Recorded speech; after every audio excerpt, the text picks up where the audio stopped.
बिस्मिल्लाहिर्रहमानिर्रहीम। मेरे मोहतरम व मुकर्रम नाज़रीन, अस्सलाम वालेकुम। आज मैं आपकी खिदमत में हज़रत मूसा अलैहिस्सलाम और फ़िरौन का एक दिलचस्प किस्सा लेकर आई हूँ। अल्लाह ताला की तरफ से जब हज़रत मूसा अलैहिस्सलाम नबूवत की मर्तबे से सरफराज होने के बाद दीन हक की तबलीग के सिलसिले में फ़िरौन के पास आए तो आपने फ़िरौन से बेबाक दहल फरमाया, फ़िरौन, मैं अल्लाह ताला का नबी हूँ और हक को सच की दावत देता हूँ, इसलिए तुम खुदाई के दावे को छोड़कर एक अल्लाह पर ईमान ले आओ। फ़िरौन कहने लगा, ऐ मूसा, अगर तुम अल्लाह ताला के नबी हो तो कोई मौजज़ा दिखाओ। हज़रत मूसा अलैहिस्सलाम ने फरमाया, ये देखो।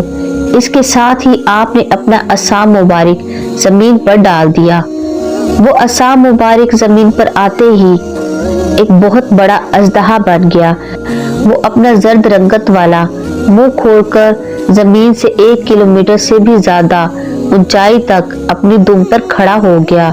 उसका एक जबड़ा जमीन के ऊपर लग रहा था, जबकि जबड़े का दूसरा हिस्सा फ़िरौन के महल की दीवार के ऊपर लग रहा था। अचानक अजदहे ने हरकत की और उसका रुख फ़िरौन की तरफ हो गया। फ़िरौन ने यह मंजर देखा तो वो दहशत ज़दा होकर अपने तख्त से कूदकर भाग उठा। अजदहे का रुख फ़िरौन की तरफ था। फ़िरौन लगातार भागता हुआ लोगों में घुस गया। इस पर इस कदर भगदड़ मची कि हजारों आदमी एक दूसरे पर गिरकर कुचले गए और मारे गए। फ़िरौन डरता हुआ घर के अंदर दाखिल हो गया। इसने चीखों पुकार शुरू कर दी और कहा, ऐ मूसा, तुझे इसकी कसम जिसने तुझको नबी बनाया, इसको पकड़ लो। चनाचा हज़रत मूसा अलैहिस्सलाम ने इसको उठाया तो वो अजदहा पहले की तरह असा मुबारक बन गया। इस पर फ़िरौन ने सुकून का सांस लिया।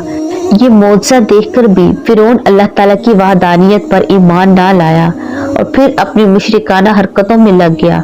लेकिन हज़रत मूसा अलैहिस्सलाम ने भी हिम्मत ना हारी और बार बार फ़िरौन के दरबार शाही में अल्लाह रब्बुल इज़्ज़त की तरफ बुलाने के लिए कलमा हक बुलंद करते रहे।